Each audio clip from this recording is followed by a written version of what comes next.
Hello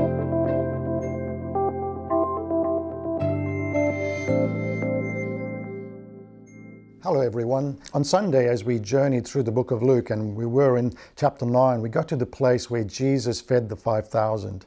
And in that we learned that God would step into our ordinary day life and sometimes challenge us to things which might seem extraordinary or above our ability.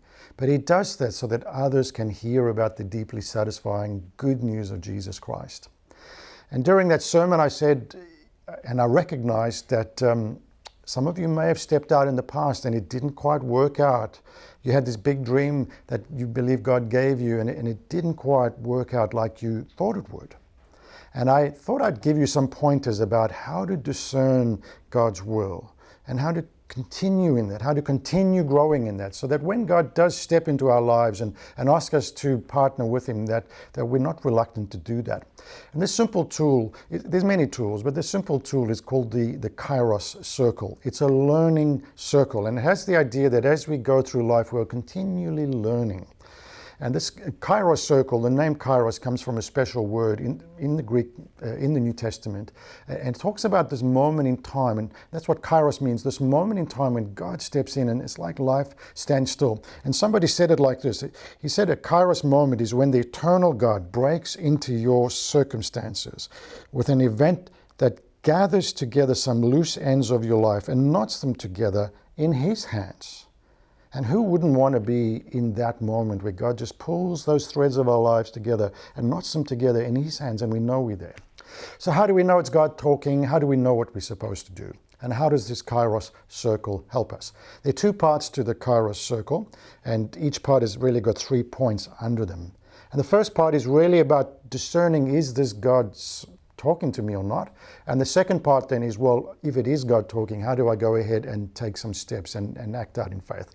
So the first part, how do you discern God's even talking to you?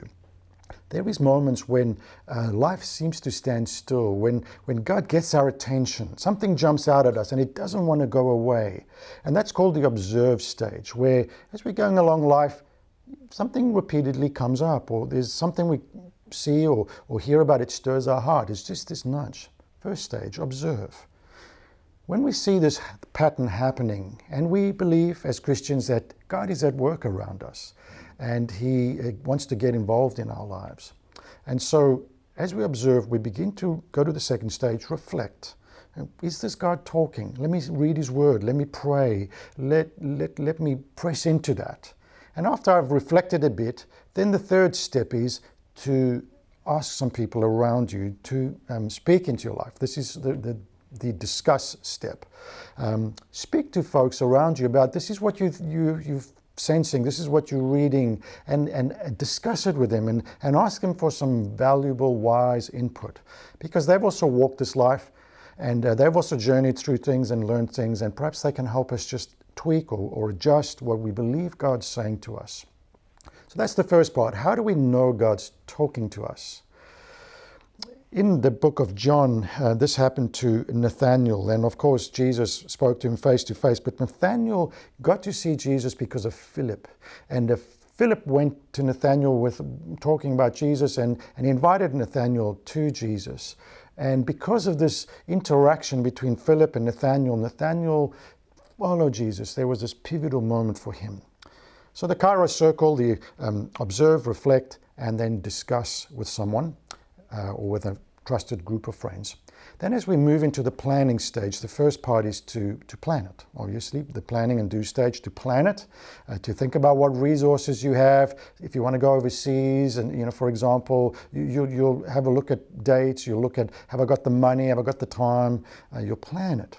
And then after the plan, it's a good time to then pause again and ask others to be around you and to cause you to have some measure of accountability. Often we step out when we have this big, bold dream of God, from God. We step out and we sometimes do that at the wrong time or in the wrong way. And if no one is helping us shape those things, then actually the dream or passion God's given us also gets lost in this because we just simply haven't gone about it the right way. And having a trusted group of friends around you helps you be accountable. And it's super helpful if you simply ask somebody to give you feedback. If you ask somebody to keep you accountable and give them permission to let them ask you some hard questions. Then, of course, the last step is to act it out, and then see what God does, and perhaps you go through this learning circle again and again. So the learning circle has 6 steps. They're sort of in 2 parts: observe, reflect, discuss, and then the second part is you begin to plan what to do, plan, account, and then act.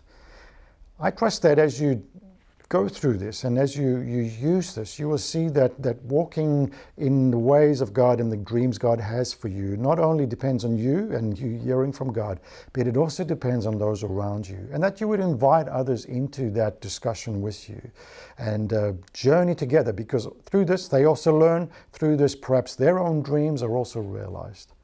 I trust that this has simply helped you today to get a handle on how to hear from God and how to act on that. And perhaps you've seen in this why some of your dreams did go astray. They did go pear-shaped because perhaps you skipped some of these steps.